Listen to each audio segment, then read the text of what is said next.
Good morning friends. ಈ M C ಕ್ಯೂನ ಬಿಡಿಸೋಣ. ಈ ಎಮ್ ಸಿ ಕ್ಯೂ ಡಿಟರ್ಮಿನೆಂಟ್ ಚಾಪ್ಟರ್ದಲ್ಲಿ ಬರುತ್ತದೆ. If matrix A equal to, ಇಲ್ಲಿ ಮ್ಯಾಟ್ರಿಕ್ಸ್ ಎ ಕೊಡಲಾಗಿದೆ, 1 log a to the base b log b to the base a 1 ಇದೆ. Then what is the determinant is equal to, ಇಲ್ಲಿ determinant A equal to ಏನು ಬರುತ್ತದೆ. Okay, ಇಲ್ಲಿ ಮೊದಲು ನಾವು ಏನು ಮಾಡೋಣ, ಡಿಟರ್ಮಿನೆಂಟ್ ಆಗಿ ತೆಗೆದುಕೊಳ್ಳೋಣ. Determinant of A equal to, okay, ಇದನ್ನು 1 ಬರೆಯೋಣ. ಇಲ್ಲಿ ಚೇಂಜ್ ಆಫ್ ಬೇಸ್ ಅನ್ನು ಯೂಸ್ ಮಾಡೋಣ. ಅಂದರೆ log A divide by log B ಆಗುತ್ತೆ. ಇಲ್ಲಿ ಬೇಸ್ ಇ ಬರುತ್ತದೆ. ಓಕೆ, ನೆಕ್ಸ್ಟ್ ಸೆಕೆಂಡ್ ರೋದಲ್ಲಿ ಇದು ಕೂಡ ಹಾಗೆ ಮಾಡೋಣ. Log B divide by log A ಆಗಿ ಬರೆದುಕೊಳ್ಳೋಣ. ಇದು 1 ಹಾಗೆ ಬರೆದುಕೊಳ್ಳೋಣ.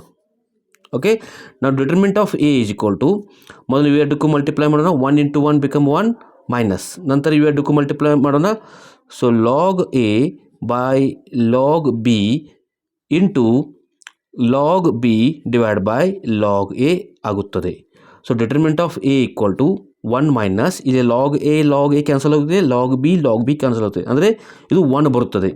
There four determinant of A equal to 1 minus 1, ಇಲ್ಲಿ ಏನು ಬರ್ತದೆ, 0 ಬರ್ತದೆ. ಅಂದರೆ ಇಲ್ಲಿ option A is A correct. ಈ ವಿಡಿಯೋ ನಿಮಗೆ ಇಷ್ಟವಾದ ಸಬ್ಸ್ಕ್ರೈಬ್ ಮಾಡಿ, ಲೈಕ್ ಮಾಡಿ, ಕಮೆಂಟ್ಸ್ ಕೂಡ ಹಾಕಿ.